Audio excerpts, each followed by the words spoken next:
Before awakening, the psyche trembles with a quiet violence that many interpret as failure, collapse, or divine punishment. Yet it is merely the shuddering of the unconscious preparing to surface. I speak to you not as one who stands above suffering, but as one who has walked through the labyrinth of the interior world and has returned with a lantern still trembling in my hand. There is a moment in every individual's life when the ground beneath begins to crack, when the familiar dissolves, when the identity you have worn like a second skin splits open, not to destroy you, but to reveal the archetypal truth waiting beneath.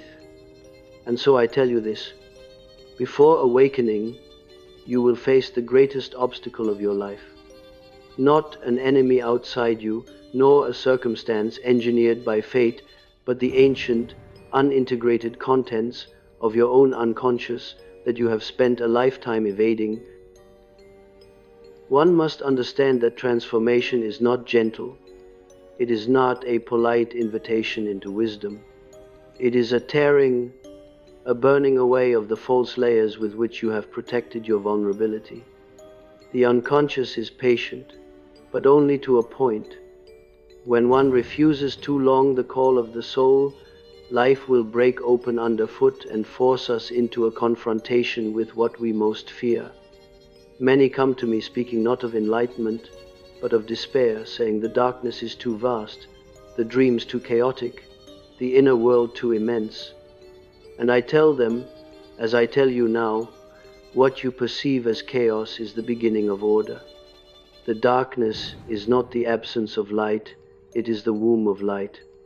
The unconscious erupts not to destroy you, but to reveal the hidden laws of your own existence. You may feel, now or soon, that you are losing yourself. The structures that held you upright may seem to disintegrate. Relationships that defined you might fall away, and even the mirror may refuse to recognize the face you once knew. This is not misfortune, this is initiation. Every soul destined to awaken must first descend. One cannot rise into wholeness without passing through the shadow that guards the gateway of the self. You will resist. You will cling to what you have known. You will say, "Why must this suffering come?" And a voice, faint but unmistakable, will answer from within, "Because the old image of who you thought you were must die." How to? This inner death is the obstacle. This surrender is the trial. And few understand that the great obstacle is not the world, but the refusal to meet oneself. You have carried within you, perhaps for decades, the abandoned child, the silenced instinct, the rejected shadow that has banged upon the door like a ghost longing to be recognized. Only when you awaken do you realize it was never the world that frightened you, it was the magnitude of your own soul. There is a dream principle I must share with you, for dreams speak the language of what reason cannot bear.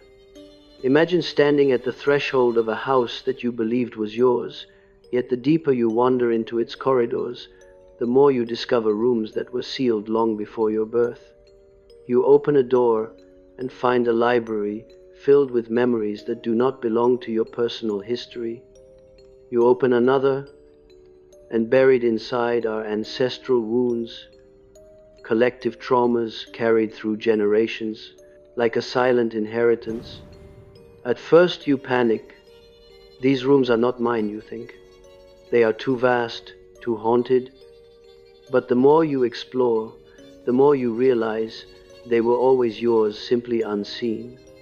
The awakening begins when you stop running from these rooms and instead sit within them, lighting a candle and saying, "Show me."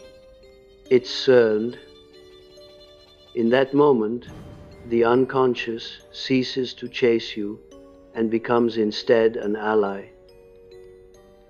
But to reach that moment, you must cross the greatest obstacle, the terror of the unknown within yourself.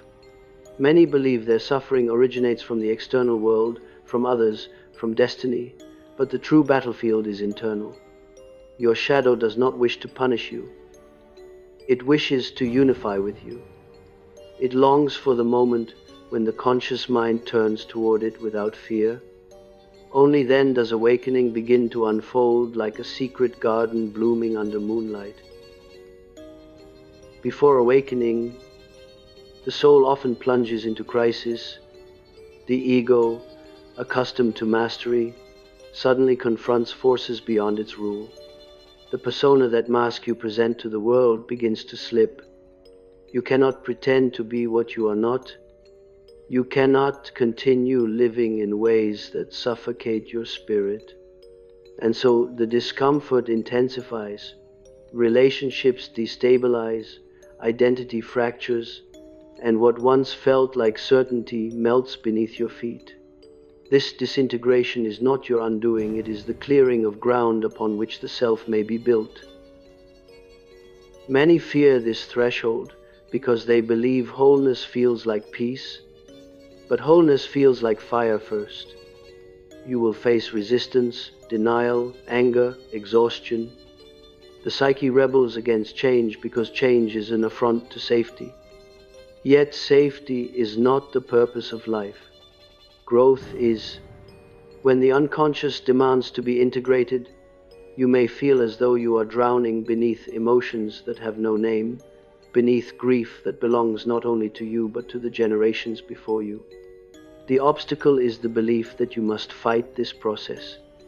In truth, the transformation occurs when you surrender to it, when you allow what is hidden to step forward, even if it trembles. Listen carefully.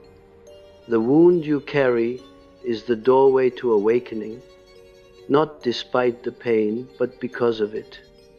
The greatest obstacle is always guarded by the very thing you have avoided, the memory you buried, the feeling you numbed, the instinct you feared would consume you. To awaken is to turn toward that wound with reverence, to say, I will no longer exile you.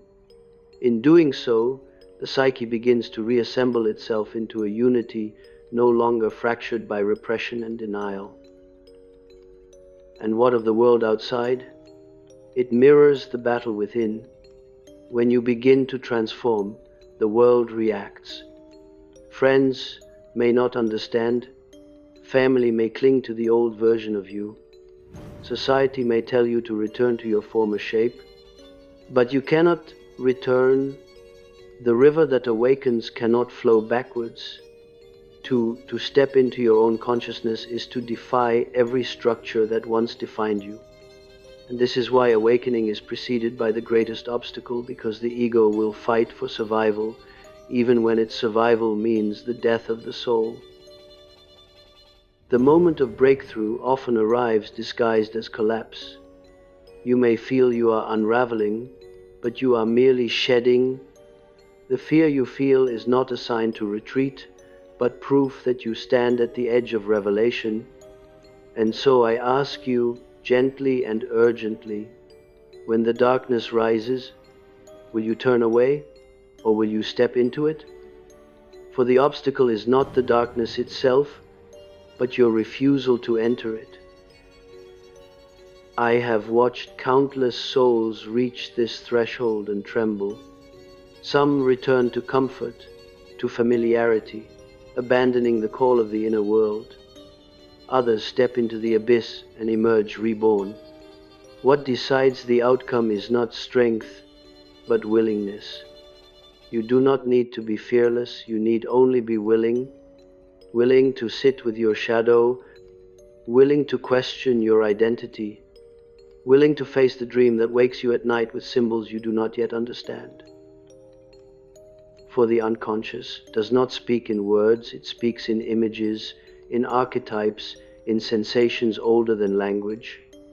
It reveals itself like a myth, like a serpent shedding its skin beneath the moon. And if you approach it with curiosity rather than terror, you will discover that the obstacle is not death, but rebirth. You do not lose yourself, you lose only the illusion that you were ever divided. And so, let us continue deeper, The greatest obstacle stands not like a wall, but like a threshold invisible until you are pressed against it by the weight of your own becoming. There is a moment when the psyche, no longer satisfied with survival, begins to hunger for truth, and truth is seldom gentle. It demands that you confront the skeletons you arranged neatly behind your persona, that you sit with feelings tightly knotted beneath years of discipline and decorum. The ego, sensing its throne threatened, fights with a ferocity that surprises even the most self-aware, for the ego fears annihilation. Yet the self, the true center of your being, does not seek to kill the ego, only to dethrone it, allowing consciousness to grow beyond what you have known. Before awakening, chaos arrives like a storm without horizon. You may find yourself unable to explain the sadness that floods your mornings, the sudden anger at small things, the unsettling dreams that drag you beneath the surface of time.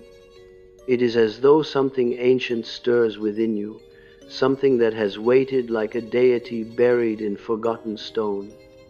The unconscious begins to speak in symbols: a house with endless floors, a serpent coiled in shadows, a child crying behind a locked door, a river running backwards.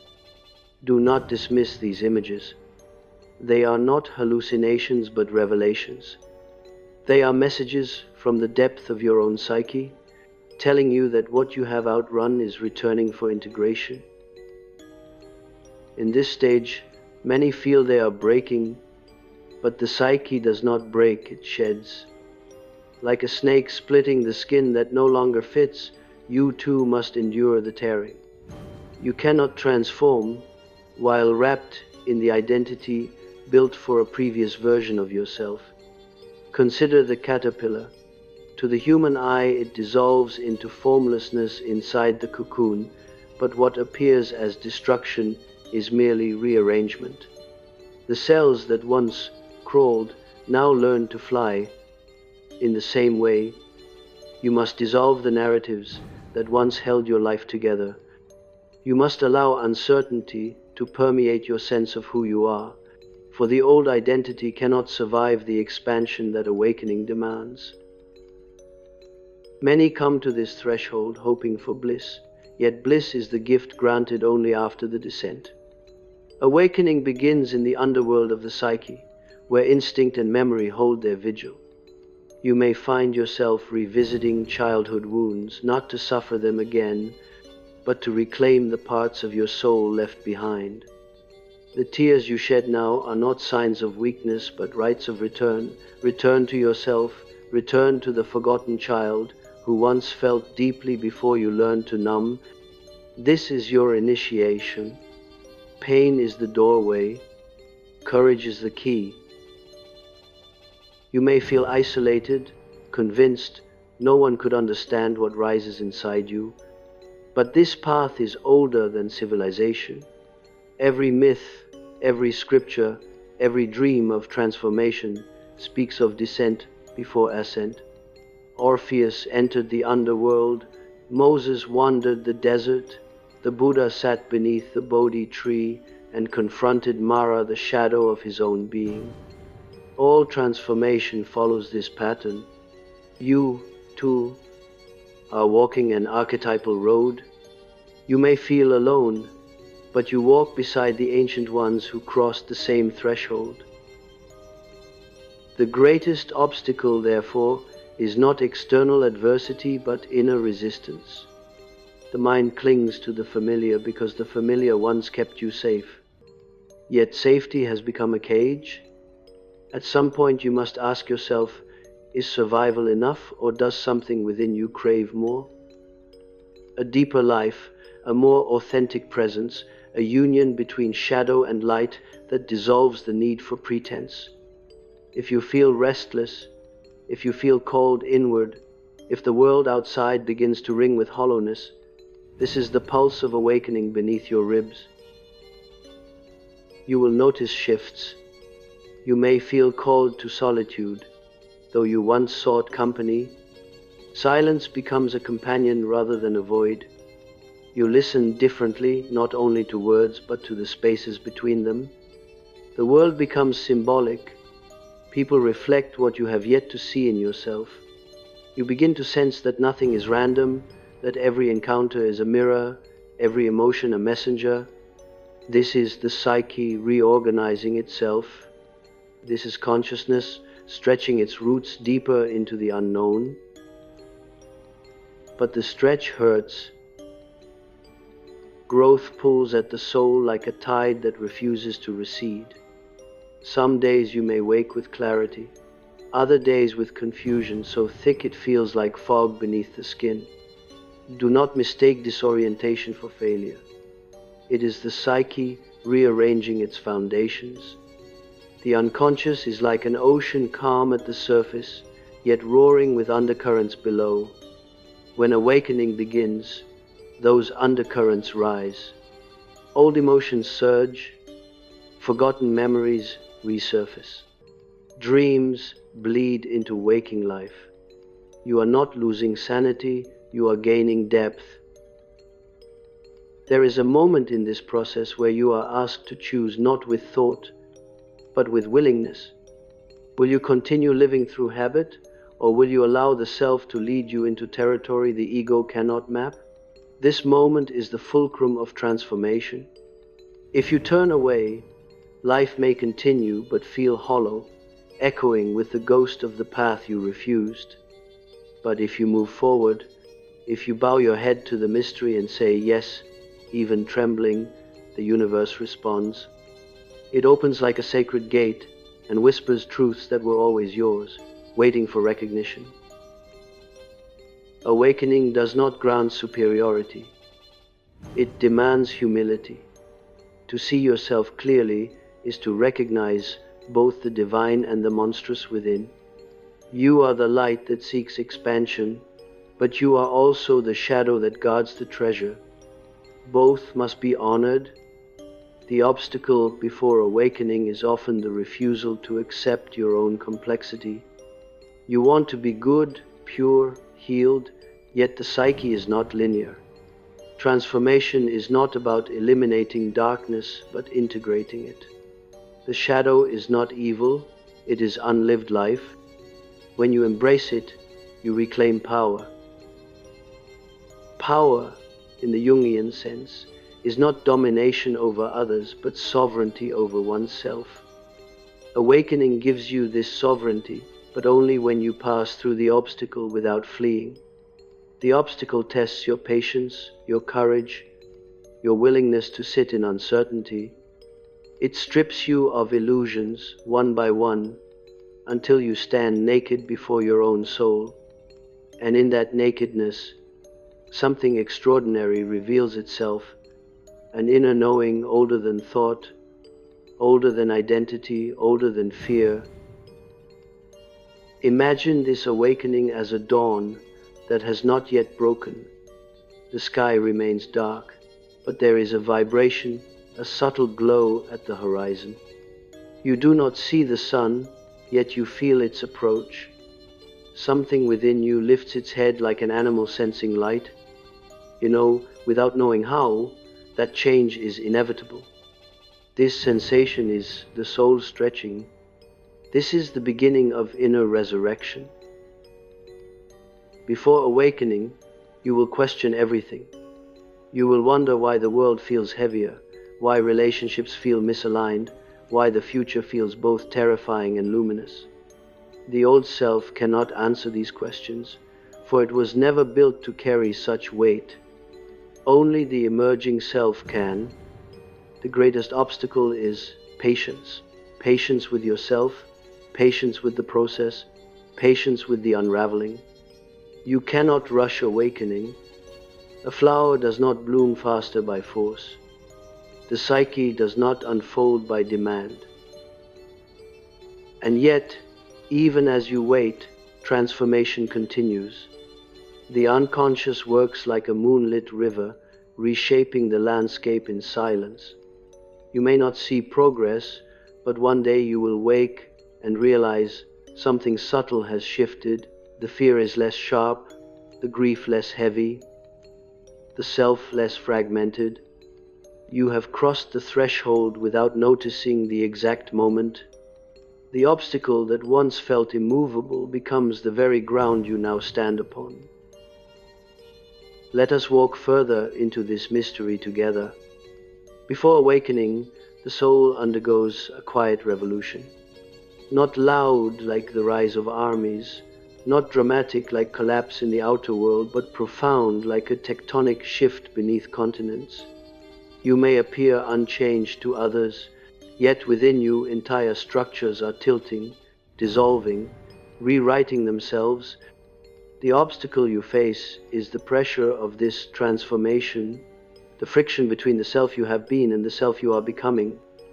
It is a tension that stretches the psyche like string drawn between two worlds. One world is familiar, predictable, built of identity and memory. The other is uncharted, a realm where instinct replaces conditioning and where truth, once glimpsed, cannot be forgotten. There comes a point when you realize you can no longer tolerate half-truths.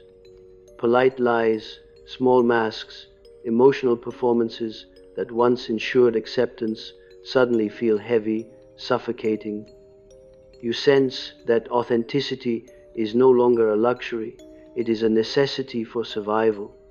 This realization is often the moment you meet resistance most fiercely.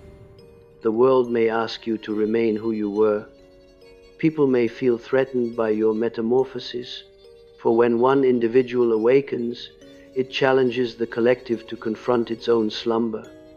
But you cannot halt this process not without fracturing the very core of your being. You may feel torn between belonging and becoming. The old self understands belonging, for it learned how to shrink, how to please, how to survive. The emerging self knows only becoming, the slow unfurling of truth, like a sunrise no hand can stop. To choose awakening is to choose evolution over comfort. It is to risk misunderstanding. It is to outgrow environments that once felt like home. And so, the greatest obstacle is often loss not of self, but of the structures built around a self that no longer exists. Loss, however painful, is a purification. The psyche removes what cannot follow you into the new level of awareness. This is why relationships fall apart like sand through fingers. This is why ambitions change, why passions shift, why the things you once pursued with urgency now seem distant, irrelevant. Awakening demands that you release what was constructed upon illusion. And though the release feels like breaking, it is simply the peeling away of what is no longer alive. At times, the unconscious communicates through dreams so vivid they follow you into the day like ghosts. You may dream of drowning a symbol, that old identity structures are dissolving. You may dream of birth, the psyche preparing for emergence. You may dream of being chased, the shadow seeking integration. Or you may dream of flight, the first glimpse of liberation the conscious mind cannot yet hold. These dreams are not random. They are conversations between your surface self and the living ocean beneath. To awaken is to learn this language, to read symbol instead of sentence, to feel meaning instead of analyzing it. The unconscious speaks through images, because symbols hold what words cannot. A serpent may represent fear or transformation. Fire may mean destruction or purification. A locked door may symbolize secrecy or the boundary you are ready to cross. When you awaken, life becomes symbolic. Every conflict hints at inner contradiction. Every attraction reveals an unmet desire. Every fear marks the doorway to power you have not yet stepped through. The obstacle before awakening is not darkness itself, but your blindness to the light hidden inside it. There is a moment of breaking the dark night of the soul, when the old self collapses under the weight of truth.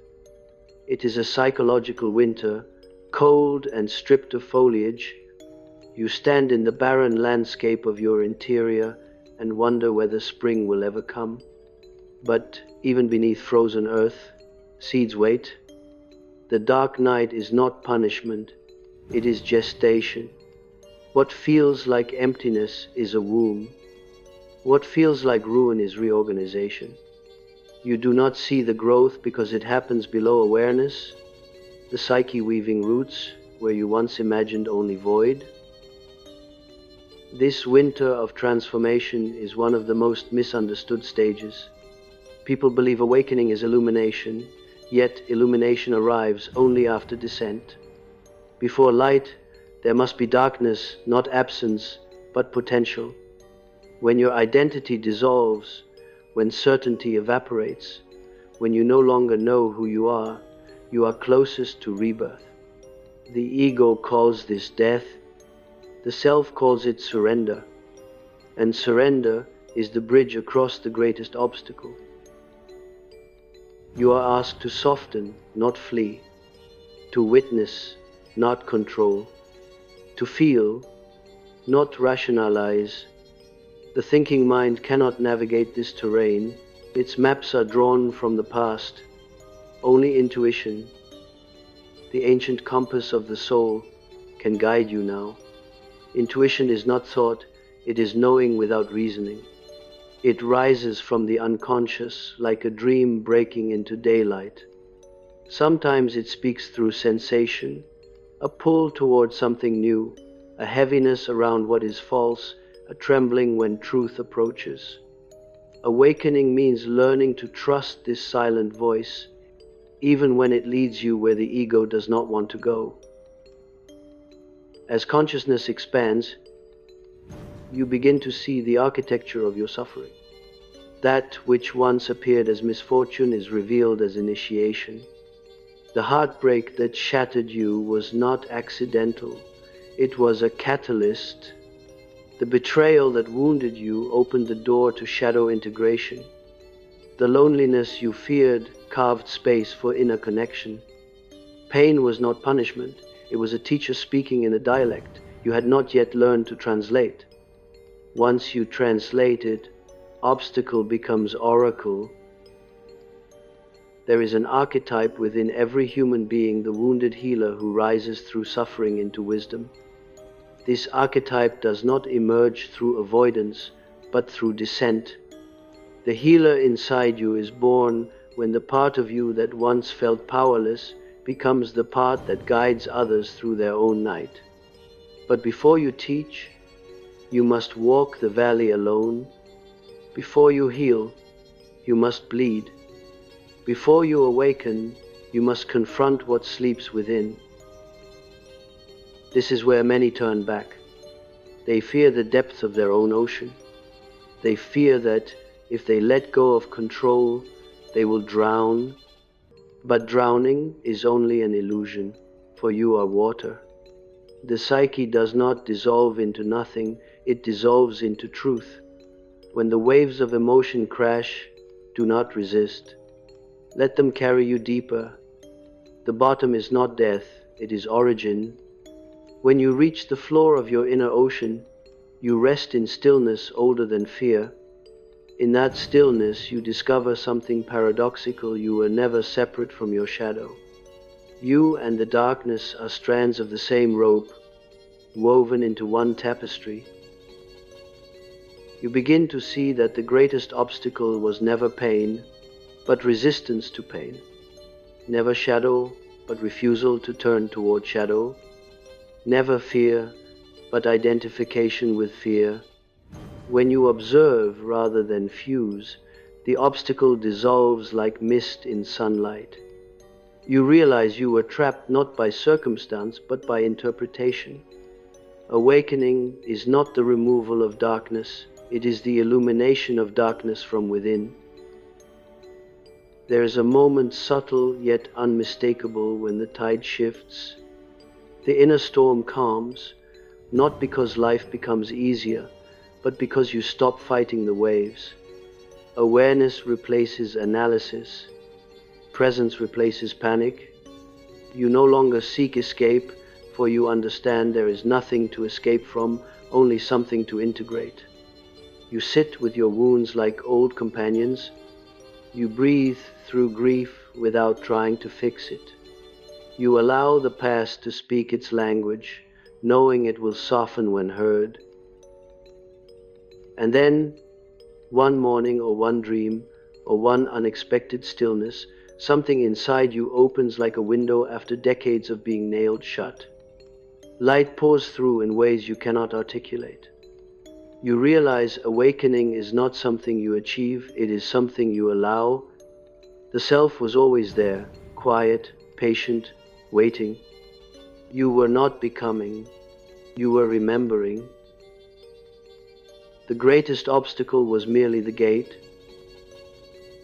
Now, we step through it together.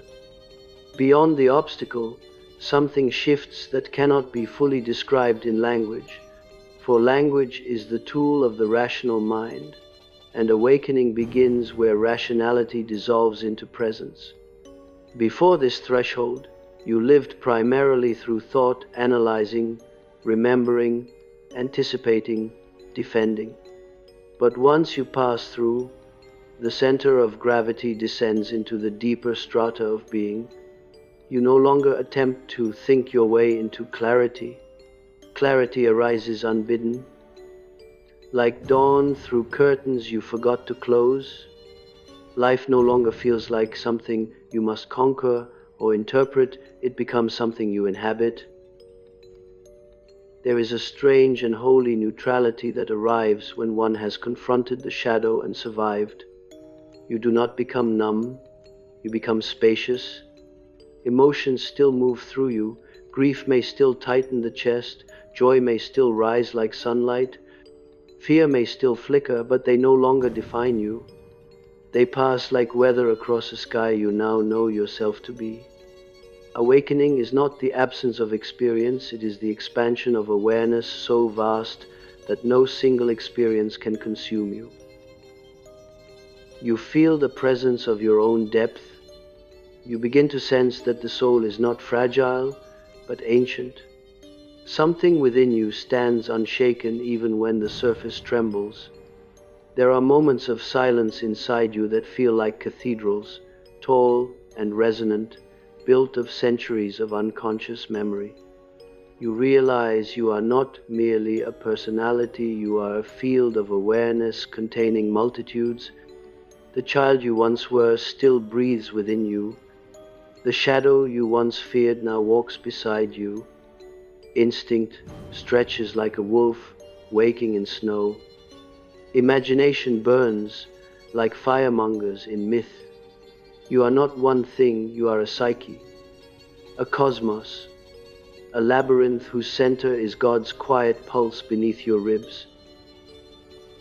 With this recognition comes another. What you once called suffering was often resistance to transformation. Pain was the pressure of birth. The obstacle was the doorway. And though you will face struggles again, for awakening is not an endpoint but a rhythm, the struggle will no longer feel like annihilation. You now understand that life breaks you only where you resist growth. When you soften, when you lean inward instead of backward, suffering becomes alchemy. Every wound becomes medicine. Every fall becomes descent into deeper selfhood. Imagine walking through a dense forest, once terrifying, now familiar. The trees that loomed like giants are companions. The shadows that frightened you are now full of life. You place your hand against bark and feel something that is both ancient and intimate, an understanding that the darkness was never separate from you. It was your interior waiting to be known. And when the mind ceases its war against the unknown becomes home. You no longer seek constant validation, for you are no longer estranged from yourself. The gaze of others may still influence you, but it does not imprison you. The need to prove, to impress, to be understood falls away like old skin. Silence becomes comfortable. Solitude feels sacred. You are no longer frantic for belonging, for you belong to your own depth. What once felt like loneliness now feels like communion with the interior world, the self, the unconscious, the archetypal intelligence that pulses beneath history. In relationships, you begin to see more clearly. You recognize projection as the language of unintegrated shadow. What irritates you in others reflects what sleeps inside you, and instead of reacting, you observe, you listen, you allow emotion to rise without flinching. Sometimes you speak with more depth, sometimes with fewer words, but always with presence. And presence is transformative. It softens conflict the way heat softens iron. Awakening makes you less reactive, more aware, less demanding, more compassionate, not because you force love, but because fear loses authority. You notice symbols everywhere. A bird landing near your window carries meaning. A stranger's glance triggers insight. Patterns reveal themselves in conversations, in dreams, in memory. The boundary between the inner and outer world becomes permeable. Synchronicities appear, not magical interventions, but reflections of deep alignment. What was fragmented now forms constellation. What was scattered now returns to center. And there is peace, though not the peace of avoidance, the peace of integration. A peace that breathes even when your heart aches, even when life challenges you. For awakening does not exempt you from difficulty, it equips you to walk through it without losing yourself. The ego once believed awakening meant perfection, transcendence, but the self knows awakening means union shadow with light, instinct with intellect, mortality with eternity. You do not rise above humanity, you descend fully into it. You feel more, not less. You live more deeply, not more comfortably. But in that depth there is meaning, and meaning is what the soul has hungered for since birth. You may now look back at the darkest night of your psyche and feel gratitude instead of fear. For it was there, in the moment of absolute unknowing, that truth entered. You had to be emptied of illusion to be filled with consciousness. You had to lose the world to find yourself. You had to die psychologically to be born spiritually. And this birth is not a single moment, it is continual. Awakening unfolds like a spiral, returning to themes you thought resolved, revealing new layers each time the wheel turns. You will meet your shadow again, but now you greet it like a familiar teacher. Its lessons no longer terrify you, they expand you. There will be days when the light inside you feels steady, clear, and days when clouds return and you forget. But even forgetting is part of the rhythm. The psyche moves in tides, contraction and expansion, night and dawn, descent and rise. The obstacle you once feared becomes a bridge you cross many times, each crossing taking you deeper into the self. And one day, perhaps quietly, perhaps suddenly, you realize you no longer fear the darkness at all. You recognize it as the womb of awareness, the soil in which consciousness roots. This is awakening, not perfection, not transcendence, integration, a union of all you are, the child, the shadow, the wounded one, the dreamer, the warrior, the lover, the mystic. Awakening is the moment you stop running from yourself. And so, I leave you with this truth. Before awakening, you will face the greatest obstacle of your life, but the obstacle is the gatekeeper, not the prison. Walk through it, not by force, not by impatience, but by willingness. for behind it lies the vast interior world that has called to you since the beginning. You are not breaking, you are becoming, and what awaits you beyond this threshold is not the end of your life as you knew it, but the beginning of the life you were born to remember. Instead, they begin living in the present, sensing the movements of the unconscious in real time. They become attuned to the subtle shifts in their energy. They notice when their body tightens, when their voice softens, when their intuition stirs. They develop a relationship with themselves that is continuous rather than reactive. One of the final signs of deep healing is the emergence of a new form of solitude, one that feels nourishing rather than lonely. The empath, no longer fused with the mother's emotional vacuum, finally feels comfortable in their own company. Solitude becomes sacred. It becomes a place where the inner mother and shadow converse with the conscious self, where creativity flourishes, where intuition speaks clearly, and where the empath feels whole without external stimulation. This solitude is not withdrawal, it is sovereignty. And through this sovereignty, the empath begins to shape their life intentionally.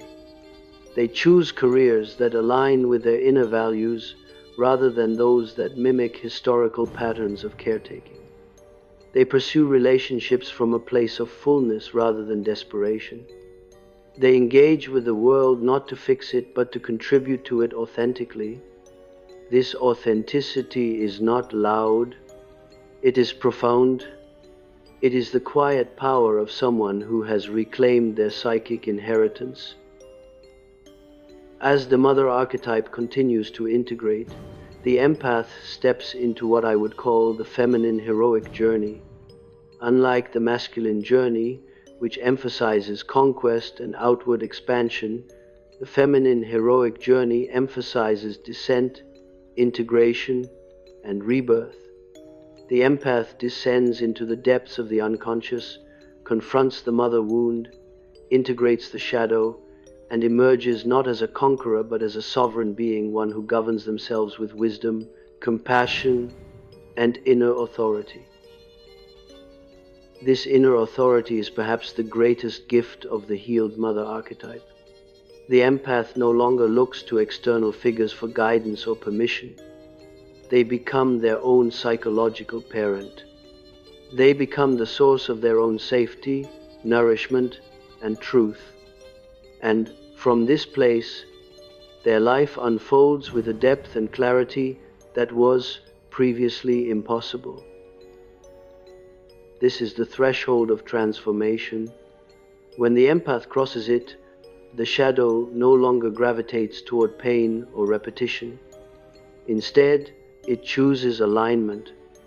It chooses integrity. It chooses destiny over pattern, consciousness over compulsion, truth over emotional inheritance. The empath becomes the author of their life rather than the echo of their childhood. As we approach the final descent into this psychic underworld, the empath begins to recognize that the mother archetype was never simply a symbol of personal history. It is the gateway to the entire unconscious feminine dimension within the psyche. To heal it is not merely to resolve childhood wounds, but to restore balance to the internal cosmos. For the mother archetype governs the earliest rhythms of the emotional body, safety, bonding, nourishment, intuition, the first sense of belonging, and when this archetype is healed, the entire psychic orchestra finds a new conductor. The empath does not become someone else, they become who they would have been if they had never been shaped by inherited suffering. There comes a moment quiet but unmistakable when the empath feels the veil lift.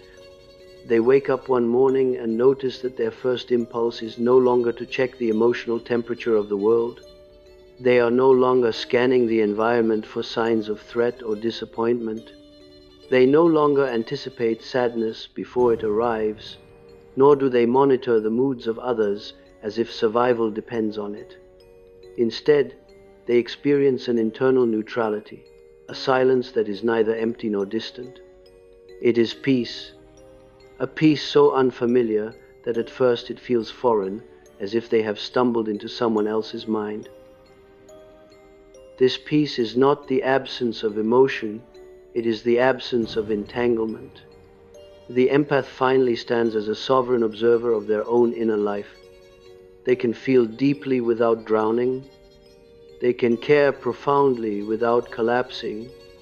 They can sense others' pain without assuming responsibility for it. It is here that the empath understands the great paradox of their journey. Sensitivity was never the problem. The wound was never the sensitivity, it was the fusion. It was the merging with the mother's unprocessed emotions. It was the inherited belief that connection required carrying weight. Once that belief dissolves, sensitivity becomes power.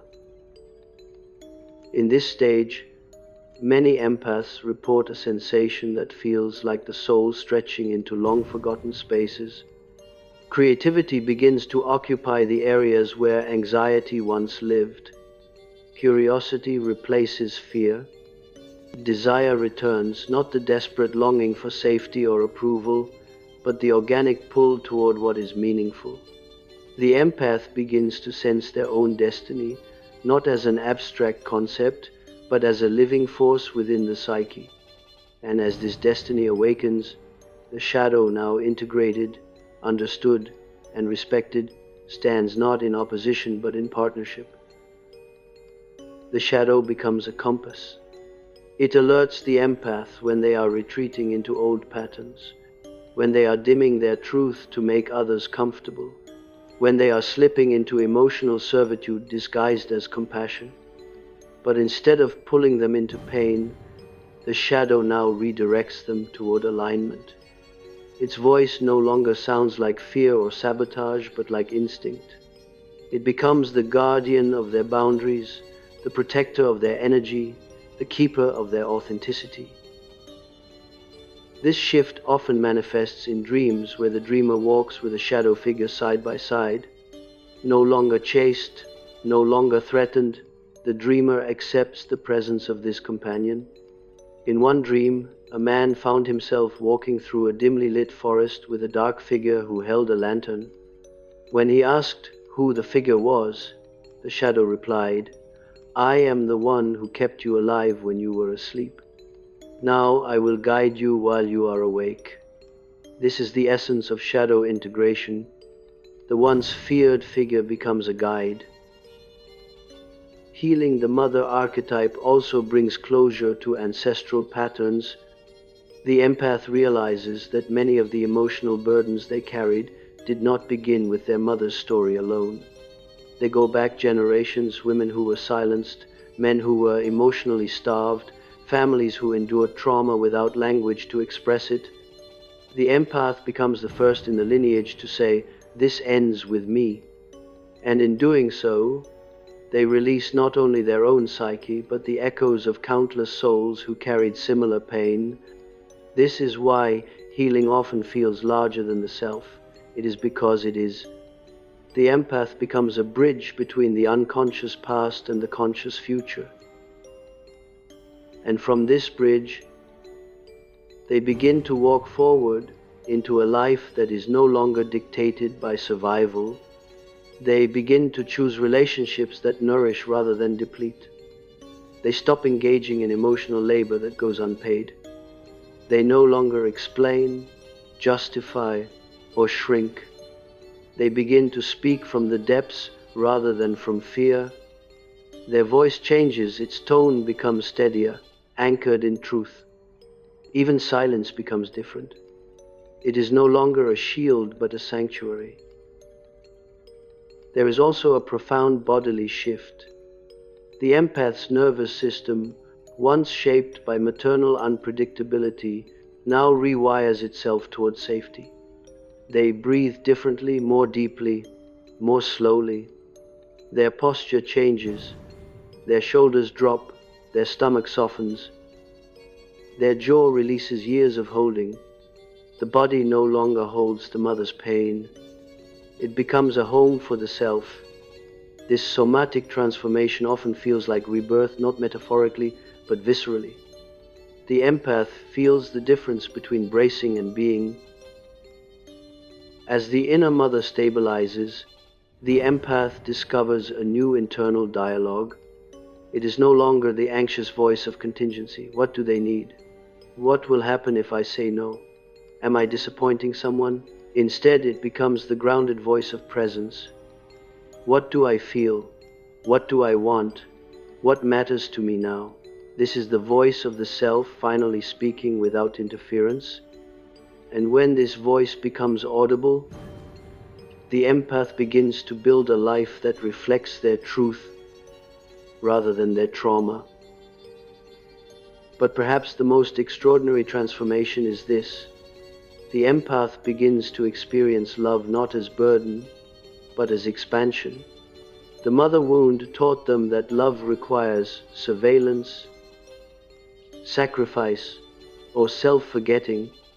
But when the archetype is healed, love becomes spacious, nourishing, reciprocal. They learn to love without losing themselves and to receive love without suspicion. They begin to form connections that respect their depth rather than exploit it. This new form of love is not dramatic or chaotic. It is steady. It is the kind of love that endures because it is rooted in wholeness, not in wound resonance. At this point, the empath realizes that their sensitivity was never meant to be a cage. It was meant to be a channel, one that can perceive the subtleties of the psyche, the movements of the unconscious, the symbolic language of dreams, the emotional undercurrents of relationships. Sensitivity becomes a form of intelligence, a sacred function of the soul. And as the empath begins to wield it with discernment rather than fear, it becomes one of the greatest assets they possess. This is the birth of what I would call the conscious empath. Not the empath who absorbs everything, but the empath who perceives everything clearly without becoming engulfed. Not the empath who rescues, but the empath who sees. Not the empath who inherits patterns, but the empath who transforms them. The conscious empath carries the light of insight through the corridors of the unconscious and emerges with wisdom rather than wounds. In the final stage of this journey, the mother archetype stands within the psyche, not as a figure of longing or fear, but as a source of inner stability. She becomes the internal voice that says, "You are safe now. You belong to yourself," and this belonging is the cure for every form of emotional exile the empath once endured. The empath who once wandered through relationships searching for home finally discovers that home is not a person, it is a state of being. From this state, life begins anew. Choices are no longer reactions but creations. Boundaries are no longer defenses but expressions of self-respect. Intuition becomes louder than fear. The shadow walks beside them, the inner mother supports them, and the conscious self leads. The empath becomes whole, and when wholeness is achieved, pain is no longer chosen, not by accident, not by habit, not by shadow. Pain becomes a teacher, not a destiny. This is the moment the empath steps into the fullness of their psychological adulthood, the moment when the wound stops shaping their story, the moment when the archetype transforms from a prison into a portal, and through that portal, the empath begins to live not as the child who adapted, but as the soul who awakens. This, my friend, is the silent revolution that occurs when an empath heals the mother archetype. It is the unseen moment when the shadow finally stops choosing pain and begins choosing life. It is the moment the empath remembers who they were before they became who they had to be. And once this remembering begins, the entire psyche shifts quietly, irrevocably, and forever.